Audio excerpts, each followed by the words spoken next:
오늘 이 아침에 부를 찬송 327장.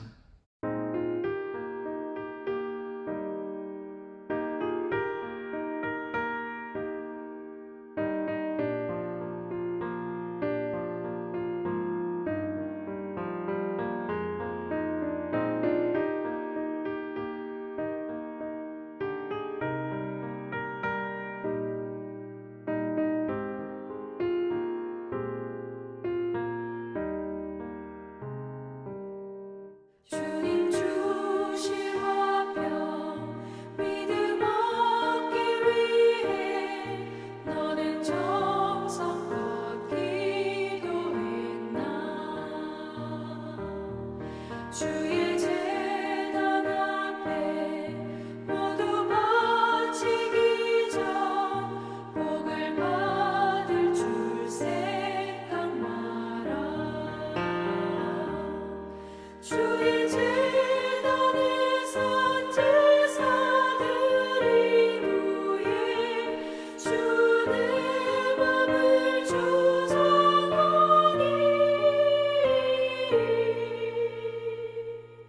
주의 뜻을 따라 그와 동행하면 영생 복락을 누리겠네. 주의 맑은 빛에 항상 활동하며 선한 사업을 힘쓰겠나. 자유 얻으려면 주의 뜻을 따라 너의 모든 것 희생하라. 주의 제단에 선 제사드린 후에 주 내 맘을 주장하니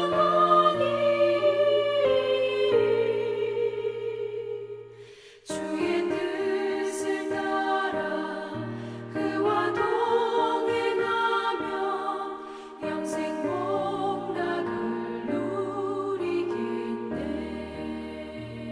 주의 제단 앞에 모두 바친 후에 주와 온전히 사귀겠네. 주님 주신 기쁨 또한 그의 사랑 어찌 말로 다 형용하랴. 주의 제단에 선 제사드린 후에 주 내 맘을 주장하니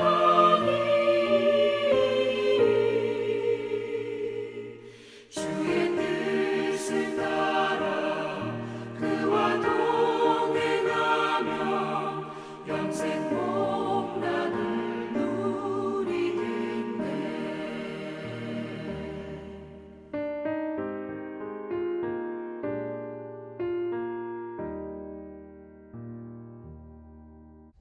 10편 52편 1절에서 9절까지의 말씀. 포악한 자여, 네가 어찌하여 악한 계획을 스스로 자랑하는가. 하나님의 인자하심은 항상 있도다. 네 혀가 심한 악을 꾀하여 날카로운 삭도같이 간사를 행하는도다. 네가 선보다 악을 사랑하며 의를 말함보다 거짓을 사랑하는도다. 간사한 혀여, 너는 남을 해치는 모든 말을 좋아하는도다. 그런즉 하나님이 영원히 너를 멸하시며 너를 붙잡아 네 장막에서 뽑아내며 살아있는 땅에서 네 뿌리를 빼시리로다. 의인이 보고 두려워하며 또 그를 비웃어 말하기를 이 사람은 하나님을 자기 힘으로 삼지 아니하고 오직 자기 재물의 풍부함을 의지하며 자기의 악으로 스스로 든든하게 하던 자라 하리로다. 그러나 나는 하나님의 집에 있는 푸른 감람나무 같음이요 하나님의 인자하심을 영원히 의지하리로다. 주께서 이를 행하셨으므로 내가 영원히 주께 감사하고 주의 이름이 선하심으로 주의 성도 앞에서 내가 주의 이름을 사모하리이다. 아멘.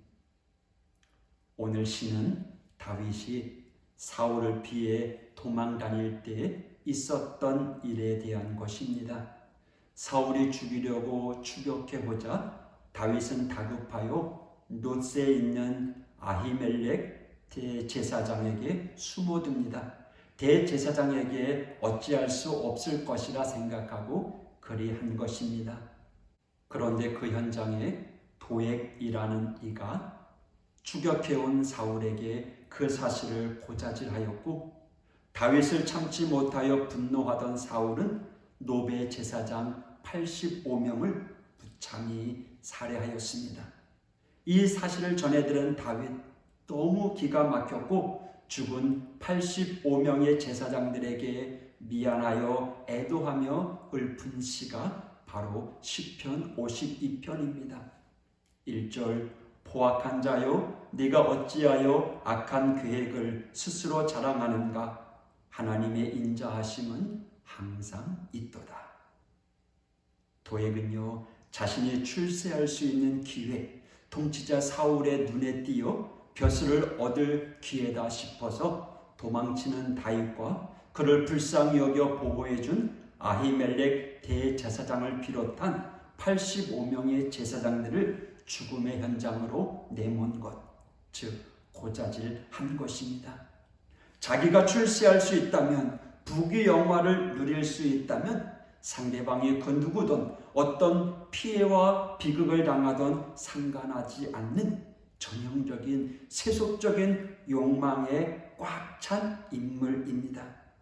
다윗은요 이러한 도액의 고자질을 이렇게 표현하고 있습니다. 2절 네 혀가 심한 악을 꾀하여 날카로운 삭도같이 간사를 행하는도다.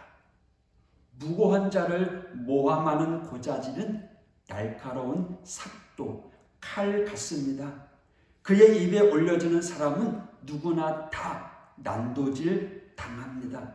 선한 사람이라 할지라도 그의 입에 올려지면 얼마나 흉을 보고 비난하고 비판하는지 모릅니다. 늘 깎아내립니다.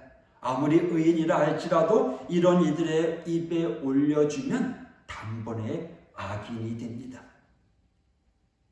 그런데 말이죠, 그 혀는 결국 누구를 해치게 되는지 아는가요?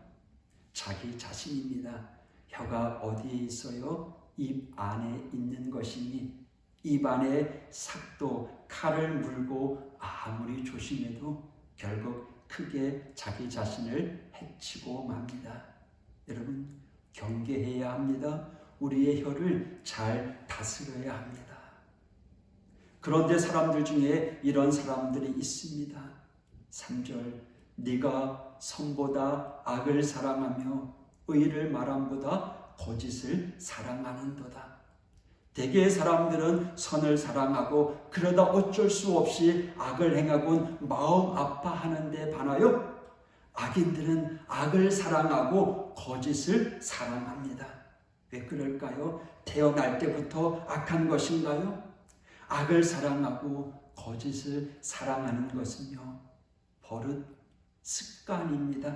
한두 번의 거짓말, 악을 행했을 때는 마음이 떨리고 불안하기 짝이 없지만 그것을 멈추지 아니하고 계속하게 되면 거짓말을 하고 악을 행하는 것이 당연해지고 또 즐겁기까지 합니다. 버릇, 습관은 제2의 천성을 갖게 합니다. 5절을 보십시오. 그런즉 하나님이 영원히 너를 멸하시며 너를 붙잡아 네 장막에서 뽑아내며 살아있는 땅에서 네 뿌리를 빼시리로다. 하나님께서 영원히 멸하시고 망하게 하신다면 그 인생 끝난 인생입니다. 이런 정도의 저주를 받을 리가 누구입니까? 고자질을 하여 죄 없는 제사장 85명을 죽인 도액과 같은 사람입니다.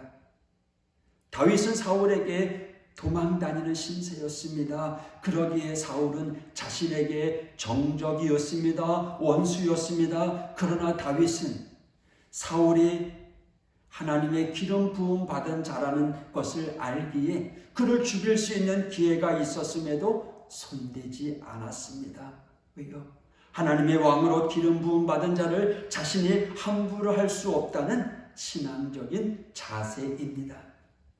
그런데 도액은 하나님의 기름 부어 세운 제사장 85명을 고자질했을 뿐만 아니라 모두가 주저주저할 때 태연히 칼을 들어 죽였으니 그 저주가 얼마나 대단하겠습니까? 5절 그런즉 하나님이 영원히 너를 멸하시며 너를 붙잡아 네 장막에서 뽑아내며 살아있는 땅에서 네 뿌리를 빼내시려다.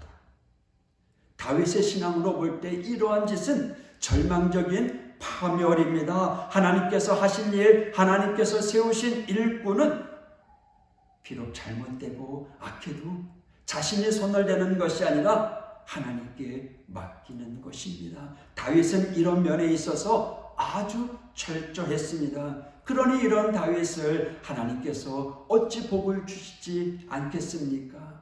그러기에 다윗은 이렇게 오늘 본문 끝을 맺는데요. 8절, 9절 같이 읽겠습니다. 그러나 나는 하나님의 집에 있는 푸른 감람나무 같으며 하나님의 인자하심을 영원히 의지하리로다.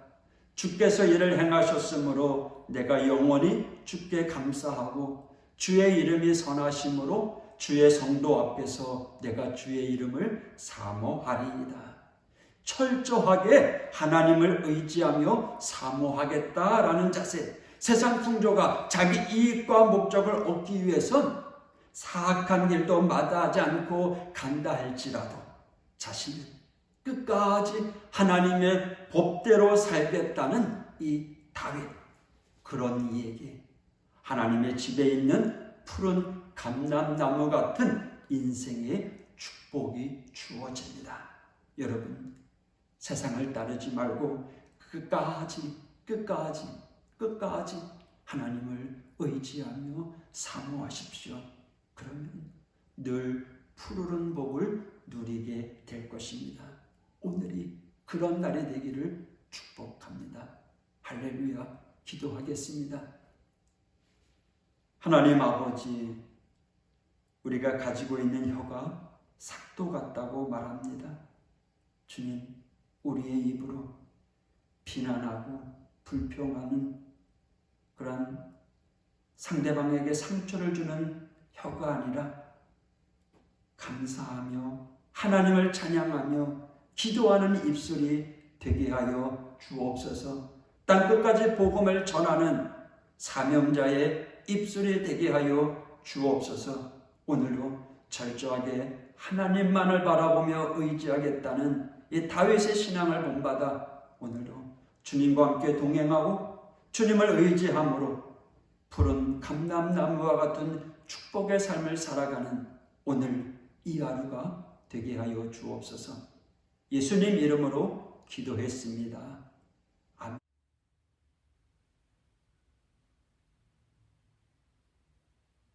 마음이 상한 자를 고치시는